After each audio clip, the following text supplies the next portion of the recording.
Hey everybody, it's Christine Ernst, the Fat Ass Cancer Bitch, coming to you from the Cozy Writing Cottage here in Sandwich, Massachusetts. It is Saturday, January 13th. This is the 58th installment of my video podcast series. Thanks so much for tuning in. The rain has stopped, finally. It was thunder and lightning this morning, which was exciting. And the sun's coming out now. It's like 55 degrees out. This is bonkers weather. There was a Carolina wren this morning outside our bedroom window singing his heart out. Strange. Anyways, my week was fairly uneventful. I'm going to tell you about the big thing in my week. Not so much righteous indignation in this week as last week. There's always some. So I swear to God it was cat pee. The smell is unmistakable.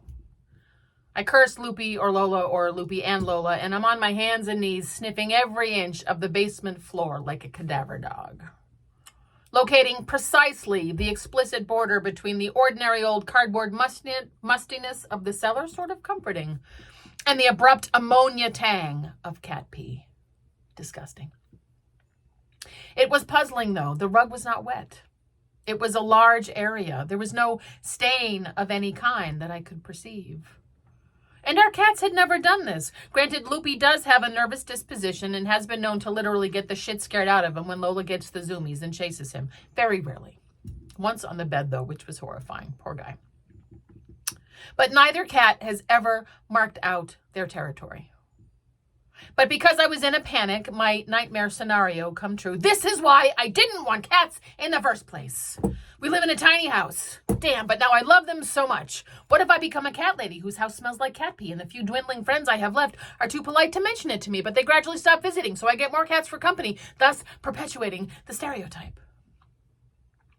In this state of slightly deranged panic, I rush to the hardware store and get a $14 can of something called Nature's Miracle.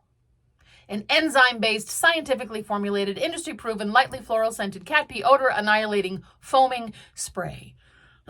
Guaranteed to work. I follow the directions, spray and scrub foam into the affected area and let dry. Vacuum up any residue. The reviews say that it kills odor immediately. It does not. 4 hours later, the basement still smells like cat pee. And now flowers. I go to bed defeated, determined to fix it tomorrow. The memory jolts me awake at 4 a.m. The remark from the guy who installed the new hot water heater in October, the small leak he had noticed at the water shutoff valve where the pipe comes through the foundation, that's a common problem, he said, but it can get worse over the years. You should plug up the gap around the pipe. You don't want any water damage or have a mold problem. Well, well, well. If it isn't the consequences of my own indifference to a potential disaster. I'm wide awake now. I start to Google. I read online about how certain kinds of molds and mildews can smell exactly like cat pee. By 5 a.m., I have managed to not purchase a $500 Bissell Big Green dual motor steam extraction cleaning machine and a hazmat suit. And by 6 a.m., I am basically a mold remediation expert and have formulated a plan with existing equipment. Michael's alarm goes off at 6:30, and before I say good morning, I say with some excitement, it's not cat pee, it's mold! And before he says good morning, he uses his hold on there chuckle and says, oh, I don't think that's true. Which is kind of a weird response, right? Like, why not? Why are you wide awake talking about mold? Or, how do you know this? Or even, are you all right, Christine? But, I don't think that's true. Like, even in our sleep, we are on opposing debate teams. This is the story of our marriage. One of us stating a fact, the other one refuting it automatically. I decide to not even say good morning and say instead, rather frostily, I've been awake for 2.5 hours researching this. We have a slightly tense morning. Before he leaves, he hands me a can of spray and insulation foam for the gap around the pipe, which goes for an apology in our marriage. See also the You're Not the Boss of Me treaty from the Succotash debacle of 2010 and the Tomato Peace Accord after the pronunciation of the word divisive smackdown at Job Lot in 2014. It is divisive, by the way. And don't forget the Let's Agree to Disagree agreement of the Meyer-Lemon incident of 2018. He kisses me goodbye and says, I'm glad you figured it out.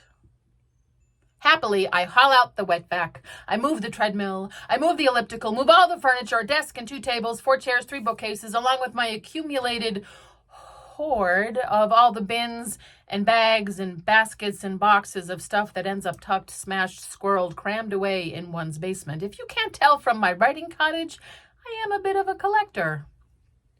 I spray down a gallon of bleach solution to kill not only the mold, but also the Nature's Miracle flower smell. I cut out a big hunk of the carpet, plug up the gap around the pipe. Thank you, Michael. Wet vac the whole mess, dry vac the whole mess, wet vac again, dry vac again. Also restore order. In doing so, organize all those bins and baskets and bags and boxes. Get hung up on looking at old photos. Get hung up on a box of Marnie memorabilia. Her yearbook from middle school. Another box of Julia memorabilia. A laminated Mother's Day card. I find a Christmas present I bought from Michael that I hid so well I couldn't find it again. Please note that this is a 4.5 foot tall, 3 inch thick boogie board. Like, how hard is it not to find something so large? And I looked and looked. I find a forgotten little crate of toys in the deepest part of the dig, like a snapshot of Julia at 3, a wind-up fluffy chick, a kaleidoscope, a child-size chef hat, and a little wooden spatula, a single toddler sock. I also find weirdly jammed into a bin of old tax records and canceled checks an accordion folded album of photos of me as a baby. I also find, so ironically, in hauling all that stuff out and putting it all back, now labeled and accessible and neat as a pin for now, I find a desiccated old cat poop that has no smell at all.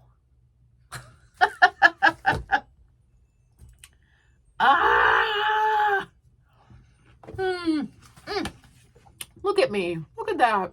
Look at that little baby. So I hope your basement is as clean and nice smelling as mine is now. If you need any help cleaning your stuff, I'm your girl. Ooh, look at that. Look at that little girl. Look. Oh, I scribbled on it when I was little. Oh, my goodness. Look at that baby. Oh. I wish I could go back and tell her that it's all going to be okay.